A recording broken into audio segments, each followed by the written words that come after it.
Halo teman-teman, jumpa lagi bareng saya Daniel dalam catatan Daniel.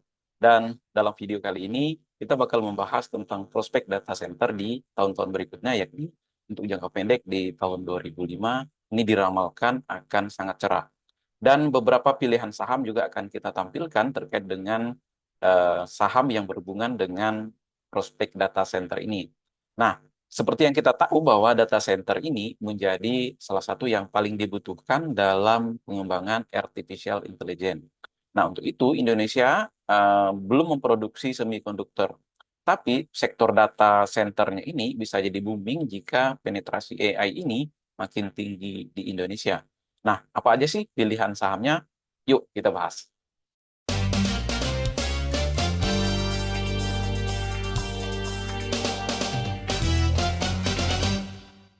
Oke, teman-teman, seperti yang kita tahu, melihat perkembangan teknologi artificial intelligence saat ini, serta geliat pergerakan harga sahamnya di pasar saham US, jadi kita nih bertanya-tanya, kira-kira apa nih saham di Indonesia yang punya hubungan dengan teknologi tersebut?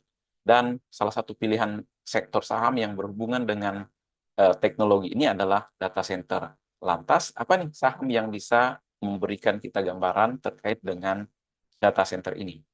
Nah, berdasarkan data riset dari Goldman Sachs ini, bahwa ChatGPT membutuhkan listrik lebih banyak 10 kali lipat dibandingkan dengan mesin pencarian Google. Nah, jadi bayangkan teman-teman, satu query yang ditanyakan ke ChatGPT membutuhkan 2,9 watt per jam listrik dibandingkan dengan 0,3 watt per jam untuk pencarian Google. Nah, artinya ini jauh lebih besar atau sekitar 10 kali lipat. Nah, fakta ini menggambarkan bahwa keberadaan teknologi AI ini akan meningkatkan kebutuhan daya listrik di data center. Nah, permintaan kebutuhan data center yang berbasis AI ini bisa dijalankan oleh perusahaan-perusahaan yang akan mengadopsi teknologi tersebut. Nah, apalagi peluang bisnis data center di Indonesia ini terbilang masih luas. Dan berdasarkan catatan bahwa DCI ini memiliki kapasitas yang terbilang saat ini ada di Indonesia cukup besar, yakni 200 megawatt. Dengan perkiraan kebutuhan sekitar 277 juta masyarakat di Indonesia, maka sekitar proyeksinya itu sekitar 2.000 megawatt. Nah, berdasarkan berbagai fakta itu, jadi kita bisa melihat bahwa emiten yang punya bisnis data center ini dan hubungannya tentu saja yang berkaitan ini akan mendapatkan pertumbuhan dan prospek yang baik.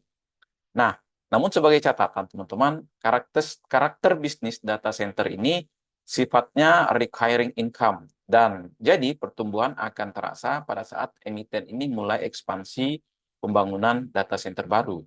Namun jika sudah matang, pertumbuhan dari kinerjanya cenderung lebih stabil. Nah, jika bicara tentang data center, maka salah satu emiten yang paling kita kenal atau paling terkenal sebagai rajanya data center ini adalah DCII. Namun selain DCII, sebenarnya ada juga nih beberapa saham yang memiliki bisnis data center.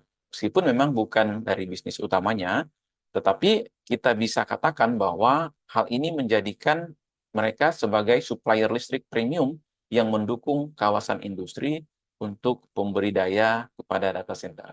Yang berikutnya kita akan membahas beberapa saham yang terkait dengan boomingnya data center atau industri AI, yang mana ini menjadi kita pecah menjadi dua sektor, yakni data center dan listrik. Nah, yang pertama adalah saham DCII. Nah, saham DCII menjadi market leader di kepemilikan data center di Indonesia. Di 2024, kapasitasnya ini sebesar 83 megawatt dengan total 7 data center. Nah, teranyar DCII ini lagi membangun data center di JK6 dengan kapasitas 36 megawatt di Cibitung. Nah, jika ini rampung, maka total kapasitas data centernya ini akan tembus 119 megawatt. Nah, jika melihat kinerjanya, maka kinerja DCII ini masih tumbuh positif. Namun dari segi pendapatan ini akan naik sekitar 15% menjadi 1,1 triliun. Sedangkan dari segi laba bersih naik 21,34% menjadi 449 miliar. Menariknya, dari segi gross profit margin, DCI ini mencatatkan penurunan menjadi sebesar 57,18% dibandingkan dengan periode sebelumnya 59,53%. Nah, salah satu yang meningkatkan beban pokok DCI ini adalah tarif listrik yang naik 18,75% menjadi 209 miliar. Nah, berikutnya juga ada kenaikan angka penyusutan. Jadi dari situ laba kotor DCI ini mengalami penurunan 21,34% menjadi 449 miliar. Nah, meskipun demikian, sebagai catatan bahwa operasional DCI ini masih cukup efisien, sehingga mampu menjaga net profit margin di angka 40,77% dibandingkan dengan periode sebelumnya 38,66%. Selain DCI juga ada saham Astra, teman-teman. Jadi salah satu emiten yang mulai masuk dalam bisnis data center ini adalah Astra International Tbk. Jadi emiten konglomerasi ini masuk data center dengan membentuk perusahaan patungan dengan Equinix pada April 2023 lalu. Proses kepemilikan saham patungan ini antara lain 75% di Equinix dan 25%-nya di Astra. Sehingga perhitungan laporan keuangan entitas asosiasi dan Ventura ini bisa masuk dari entitas asosiasi dan Ventura bersama. Dari kerjasama ini, keduanya mengungkapkan untuk berencana bangun data center tahap pertama di lahan seluas 5.300 meter persegi, yang mana ini akan mengoperasionalkan data center JK1 yang dibangun Equinix pada Oktober 2022 yang lalu. Astra sendiri menargetkan kerjasama ini mulai beroperasi secara komersil di 2024 atau di awal 2025. Sayangnya memang Astra tidak mencantumkan nilai perusahaan patungan dengan Equinix di laporan keuangan karena memang dianggap tidak material karena ya cuma pegang 25% seperti itu ya. Namun dari aksi ini sebenarnya Astra mulai titip sendal nih di istilahnya itu ya di bisnis data center. Nah, kemudian yang ketiga ada saham Telkom. Bisa dibilang saham Telkom ini menjadi perusahaan data center terbesar kedua dengan kapasitas sekitar 42 megawatt. Jadi Telkom ini disebut-sebut mengoperasikan sekitar 32 data center yang tersebar di Indonesia, Singapura, Hong Kong, dan Timor Leste.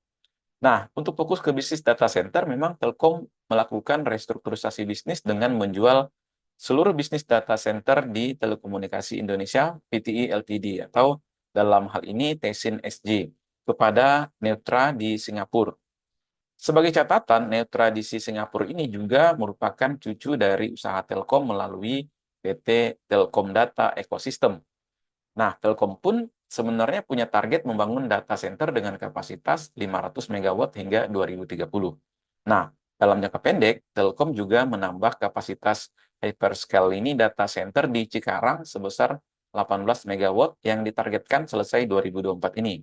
Nah, namun Telkom juga sedang membangun data center di Batam yang diperkirakan akan segera rampung di akhir 2025. Jadi Telkom juga berencana mencari strategic partner dalam pengembangan bisnis data center. Nah, tujuannya untuk mendapatkan model bisnis yang lebih efisien hingga membawa masuk ke pasar data center global. Nah, itu targetnya Telkom, teman-teman ya. Selain itu, saat ini data center Telkom juga mencatatkan pangsa pasar sebesar 20%.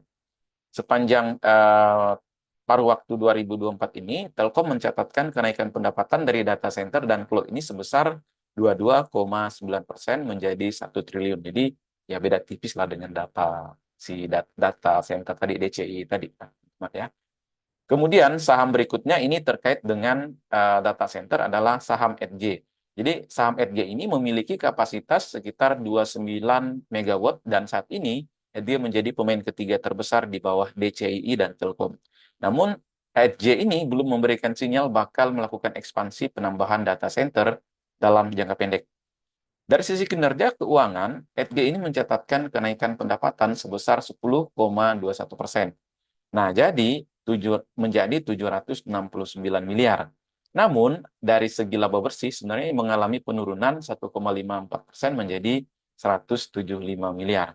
Nah, keuntungan EDG ini tergerus diakibatkan kenaikan beban pokok pendapatan yang lebih tinggi dan mayoritas disebabkan oleh layanan cloud dan beban dari pusat data. Hal ini tentu saja berhubungan dengan kebutuhan listrik.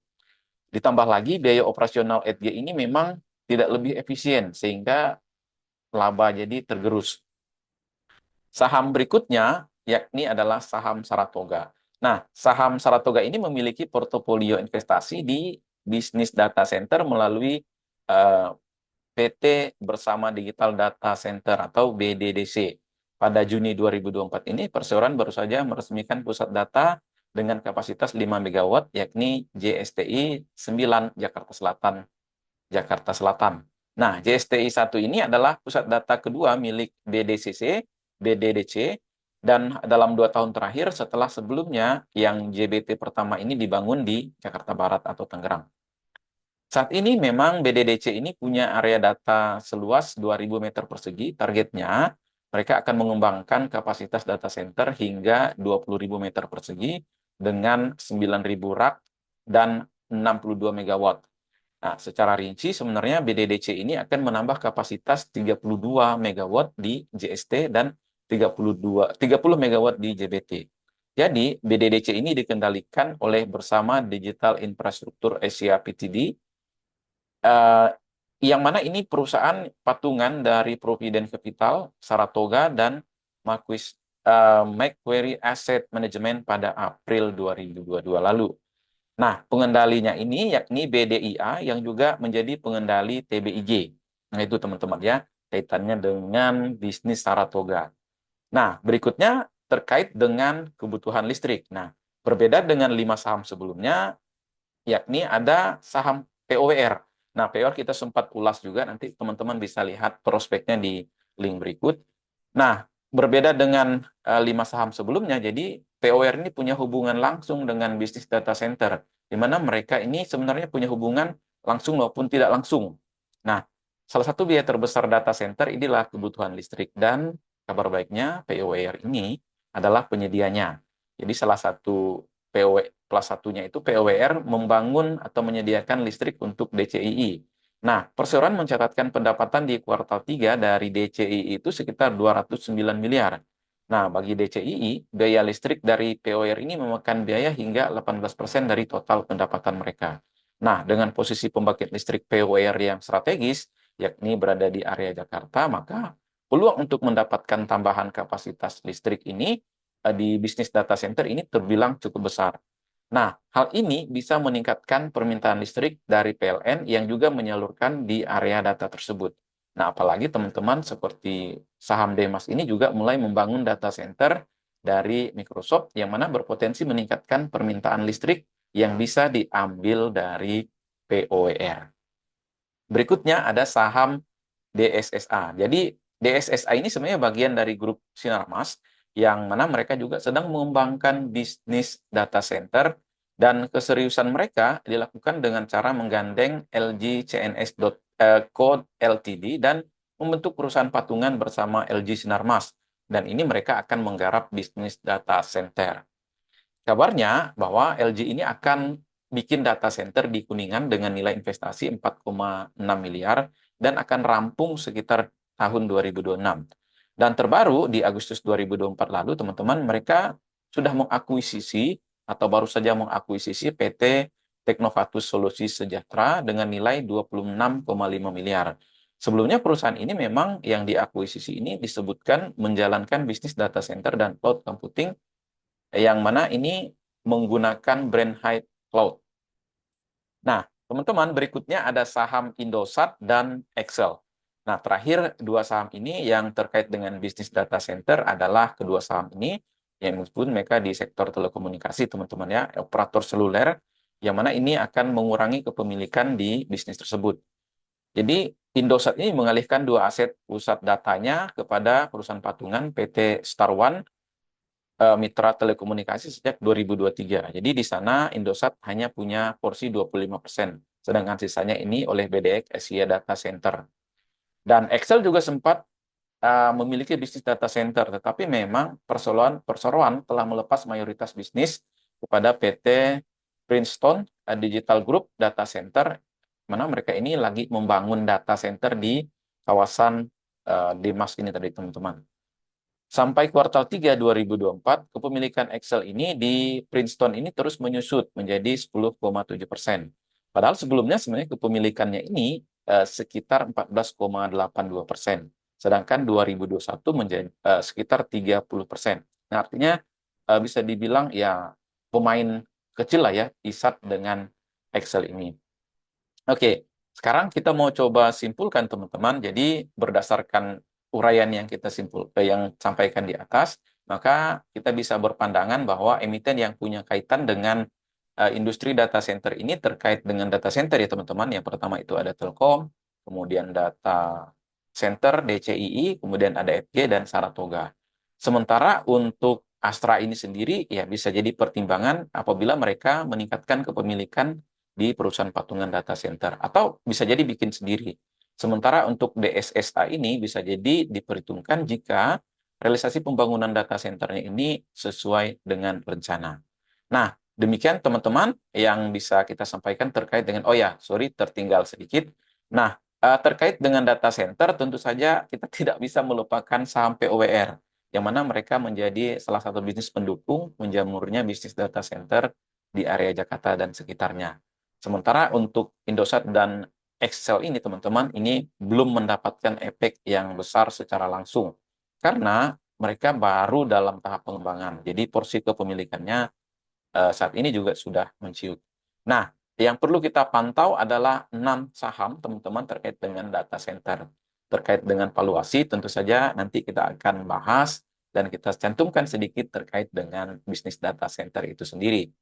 Nah, teman-teman, demikian pembahasan terkait dengan data center. Mudah-mudahan informasi ini bermanfaat dan tentu saja bisa memberikan gambaran kepada kita dalam melakukan analisis lebih lanjut terkait dengan prospek bisnis data center. Oke, saya Daniel dan salam satu frekuensi.